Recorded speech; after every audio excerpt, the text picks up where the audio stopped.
Everyone thinks they know Philadelphia, a city of endless brick row houses, narrow blocks, and sports mania where American history was born.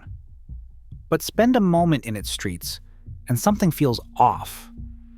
In the past 4 years, nearly 30,000 residents left, yet the city's unique fabric stubbornly defies American urban norms. Why does a place so familiar suddenly feel so alien, and why are so many people giving up on living here? The answer is not just about numbers. It runs deep in the city's design, revealing what most of us have never truly seen. In 1682, William Penn arrived along the banks of the Delaware River with an idea that was radical for its time.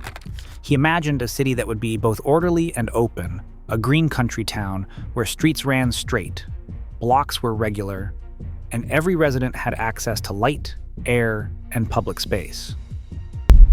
Penn's surveyor, Thomas Holme, laid out a grid between the Delaware and Schuylkill rivers, carving the land into a precise rectangle. The plan called for wide streets running east and west and north and south, with Market and Broad as the main axes, and 5 public squares set aside as shared green space, Center Square at the heart, with Franklin, Logan, Rittenhouse, and Washington anchoring the corners. This was not a city built for speed or spectacle. The original blocks were sized for walking, roughly 400 to 500 feet deep, designed so that no home was far from a garden or a square. The numbered streets, still familiar today, followed Penn's original alignment. Even now, the geometry of Old City and Society Hill traces almost exactly the lines drawn on Holmes' 1683 map. The logic behind this grid was practical as much as philosophical. Penn wanted to guard against fire and disease, so he insisted on spacing and greenery. He also believed in a kind of democratic order, where every lot, no matter how modest, fit into the same pattern. The backbone of Philadelphia, its street map, its public squares, its rhythm of blocks, remains rooted in this vision. Long before cars, before trolleys or trains, Penn's plan set the stage for a city that would grow dense and connected, yet never lose sight of its human scale. Row houses are Philadelphia's secret ingredient. Block after block, they line up in tight formation, 2 or 3 stories tall, sharing walls and stretching for miles in every direction. Unlike cities where density piles up in glass towers downtown and then drops off into endless sprawl, Philadelphia's population is spread almost evenly across its neighborhoods. The city's average density hovers around 12,000 people per square mile, remarkably high for the United States, but you would be hard-pressed to find many skyscrapers outside the core. Instead, it is the steady rhythm of attached homes that fills the grid. This building type is not just a quirk of history. Row houses turn Penn's grid into a kind of living engine, packing people in efficiently without crowding the streets or blocking the sky. Each home fits snugly on a narrow lot, using space that would otherwise be wasted on side yards or driveways. Party walls keep heating bills down, and construction simple. Most houses have a stoop or a small front porch anchoring everyday life right on the sidewalk. The result is a city where density does not feel forced. Walk a few blocks in South Philadelphia, West Philadelphia, or the River Wards, and the pattern holds. Families, singles, and seniors living side by side, close enough to support corner stores, schools, and local parks. This even spread of people, without the sharp drop-off you see in car-oriented suburbs, makes Philadelphia's neighborhoods feel like small towns inside the city. It is a form that quietly supports community, affordability, and daily life, all without the need for towers or sprawling subdivisions. On a typical Philadelphia block, life runs on a scale that feels almost self-contained.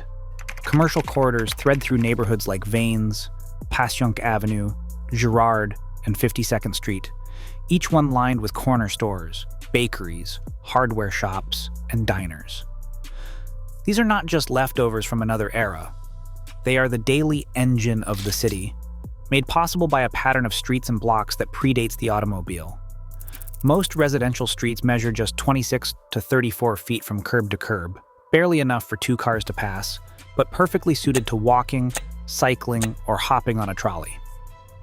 In cities built around cars, like Houston, main roads can stretch twice as wide, separating homes from shops and scattering daily life across miles. In Philadelphia, The narrow geometry draws everything closer. The legacy of the streetcar era still lingers. Many commercial strips grew up where trolleys once stopped every few blocks, letting residents step off and walk straight to a butcher, a school, or a church. Even today, it is common to find a block where you can buy groceries, grab lunch, and catch a bus or trolley without ever needing to drive. The built-in convenience is not accidental. It is the outcome of density spread evenly across neighborhoods, reinforced by streets designed for movement at a human pace, not for speed. This pattern means that each neighborhood operates almost like a small city. The simple act of running errands or meeting a friend becomes part of the street's daily rhythm. Philadelphia's blocks are not just places to live, they are the engines of daily life, shaped by a design that still resists the pull of highways and parking lots. Transit in Philadelphia doesn't feel like an afterthought. It is not bolted onto the city, it is woven through the neighborhoods, layered over the same grid that has been in place for centuries. SEPTA, the city's transit agency, runs a network that blends into the daily rhythm of Philadelphia life. The Market-Frankford line runs above and below Market Street, threading through rowhouse blocks and commercial corridors. Trolley lines in West Philadelphia still run in the middle of residential streets, stopping every few blocks amid corner stores and row houses. Buses follow the same narrow streets that once carried horse-drawn wagons, but the real backbone is hidden underground. In 1984, the Center City commuter connection, known as the Commuter Tunnel, opened beneath downtown. Before that, trains from the suburbs stopped at separate terminals, forcing riders to transfer above ground. The tunnel created a continuous path under Center City, linking the old Pennsylvania Railroad lines on the west with the Reading lines on the north and east.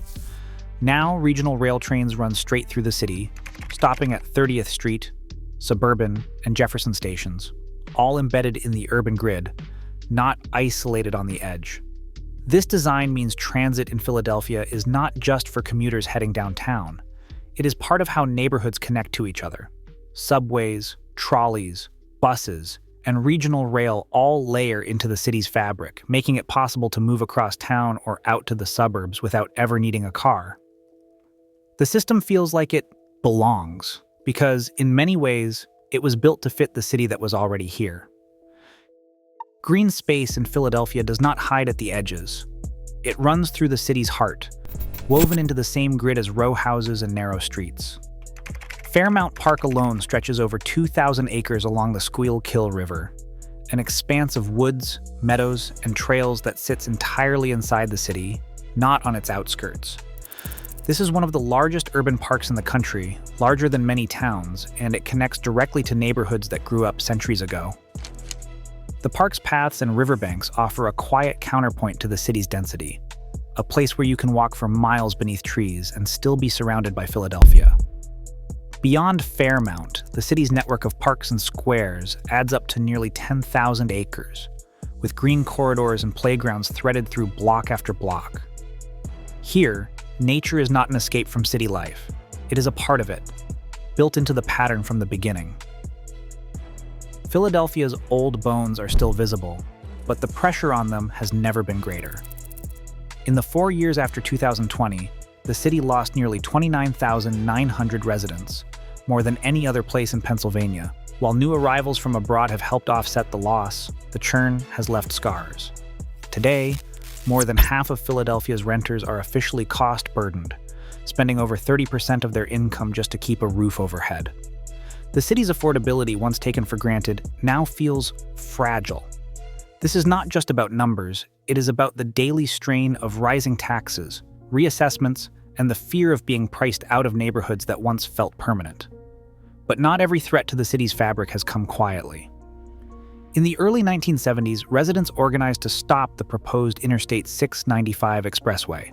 That highway would have cut through South Street and destroyed entire blocks. Their victory preserved the rowhouse grid, keeping Philadelphia's streets walkable and its neighborhoods intact. Philadelphia's streets still echo with choices made centuries ago. Those choices shape who stays, who leaves, and who dreams of returning. As American cities confront affordability and belonging, the city's stubborn design asks, what if our future depends on building places for people, not just for speed? Share your thoughts below.